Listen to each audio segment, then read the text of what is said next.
किया हुआ है, तो वो ऋण अगर हम चुकाते हैं, अर्थात जैसे कोई बेटा यदि अपने पिता की सेवा करता है, तो पहले जो पिता का ऋण था अथवा इस समय में भी जो पिता का ऋण है, उस ऋण में कुछ अ, वो चुका पाता है थोड़ा बहुत।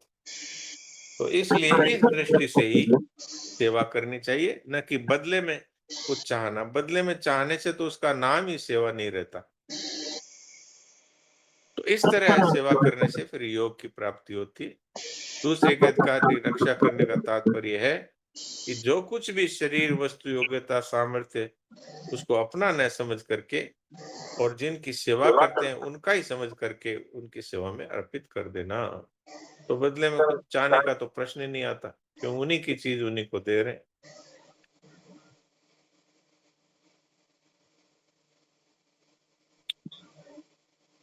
और एक विशेष बात इसमें आई है, वो ये है कि ये मनुष्य मात्र की चाहना है कि मैं कभी ना मरूं,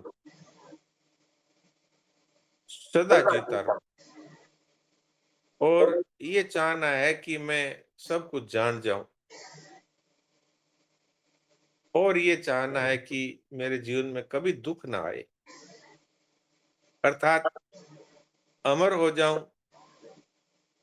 सब कुछ जान जाऊं, अज्ञानी ना रहूं और जीवन में कभी दुख ना आए।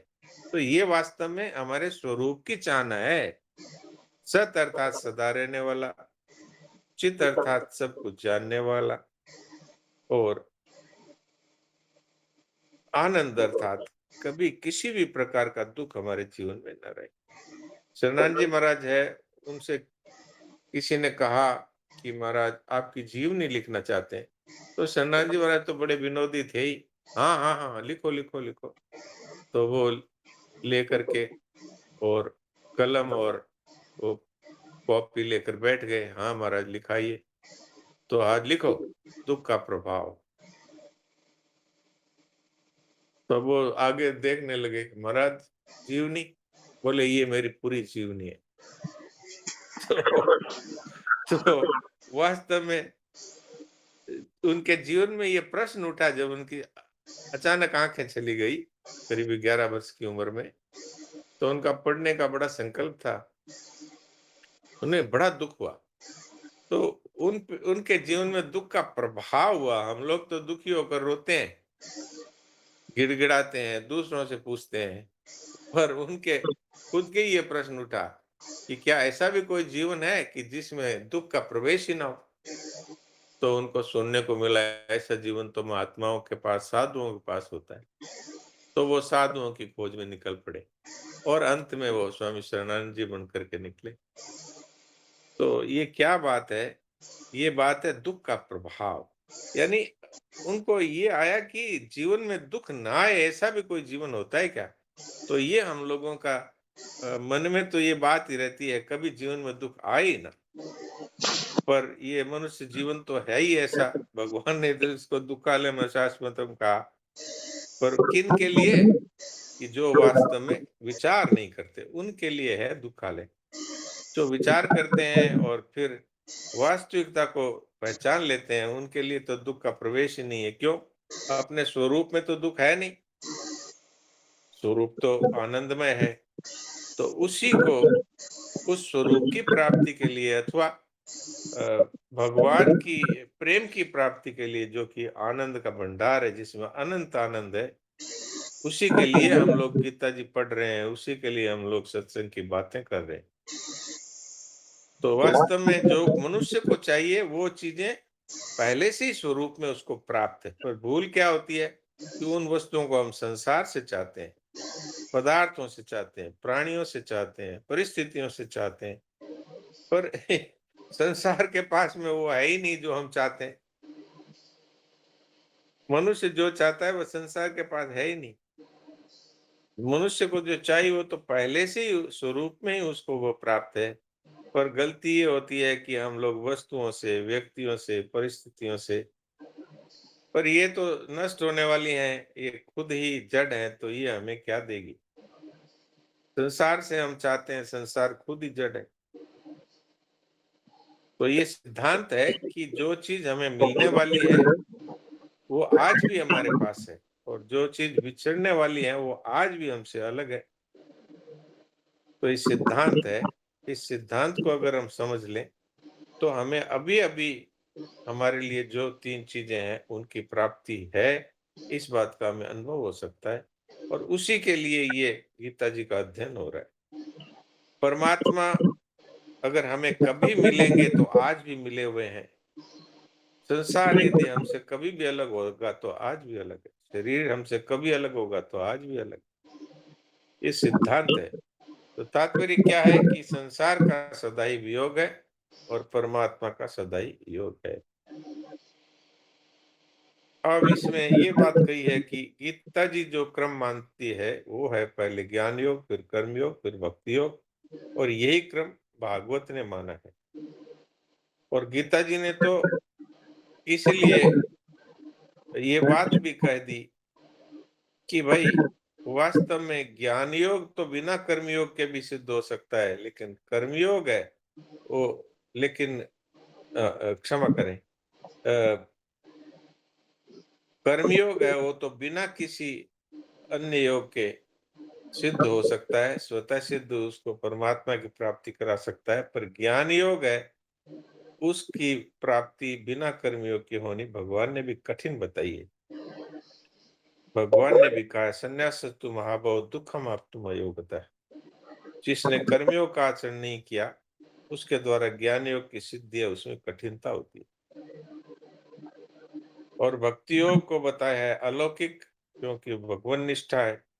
और कर्मयोग और ज्ञान योग को बताया लौकिक। त्वामेव पुरुषो लोकेश रक्षा श्रेयो स। इस लोक में ये दो तरह की निष्ठाएं बताई। और परमात्मा तो अलौकिक है, भगवान निष्ठा है वो। तो कर्मयोग और ज्ञान योग लौकिक है, परंतु भक्ति योग है भगवान को लेकर चलता है, इसलिए अलौकिक है। और गीता जी में तो भक्ति को सर्वश्रेष्ठ बताया ही है भगवान ने जगह जगह। वासुदेव सर्वम है, सत असत सब कुछ मैं ही हूँ, ये बात कही है तो समग्र की बात कही है। भक्ति योग में भी समग्र की बात है, वो बहुत विशेष है।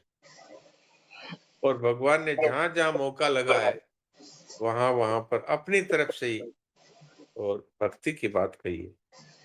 जैसे 7वां 9वां 15वां 10वां अध्याय या 18वें अध्याय में 56 से 66 तक, या अर्जुन ने कोई प्रश्न नहीं किया है, भगवान ने अपनी तरफ से ही भक्ति का वर्णन किया है। और जहां जहां भी भगवान को मौका लगा है, चाहे कर्मयोग का प्रकरण हो चाहे ज्ञान योग का प्रकरण हो, वहां भक्ति की विशेषता की बात कही है।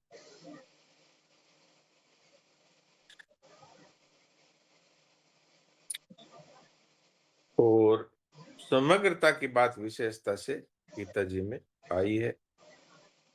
पर साधक अगर अपने मत का आग्रह ना रखे तो उससे समग्र की प्राप्ति हो सकती है। पर किसी दूसरे के मत का खंडन मंडन करने से फिर मनुष्य को भक्ति की प्राप्ति नहीं हो सकती। ये बात महाराज जी ने विशेषता से कही। और परिशिष्ट के संबंध में ये बात महाराज जी ने कही है कि गीता जी के इतने भाव है कि जो आज तक उनका कोई पार न पा सका है न कोई पा सकेगा, क्योंकि हरि अनंत हरि कथा अनंता। और भी ये बात कही है कि जितना भाव गीता जी में है उतना बुद्धि में नहीं आता, जितना बुद्धि में आता है उतना मन में नहीं आता, जितना मन में आता है उतना कहने में नहीं आता, जितना कहने में आता है उतना लिखने में नहीं आता।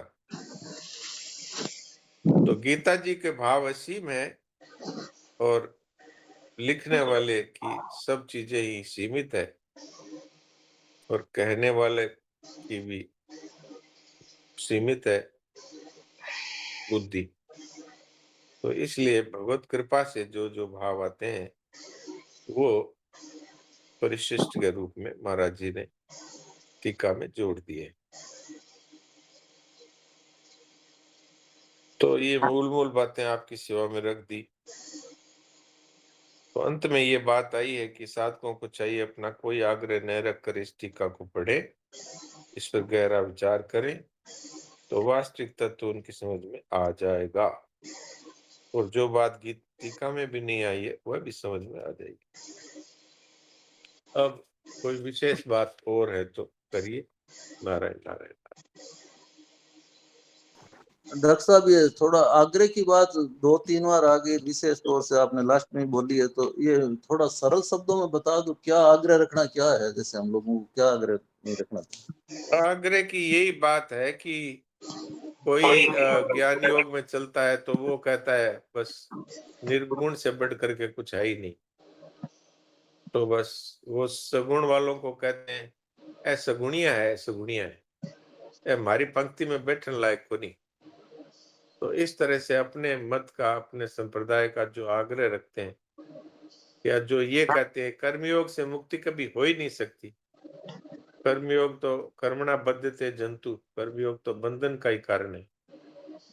इस तरह से जो अपने मत में ही जो फंसे हुए, तो अब जो कर्मयोग से मुक्ति मानते ही नहीं, वो तो भगवान की बातों का ही सीधा-सीधा खंडन ही कर रहे। क्योंकि भगवान ने तो कर्मयोग को गीता जी में वो मनुष्य के परम लक्ष्य को प्राप्त करने का स्वतंत्र साधन बताया है।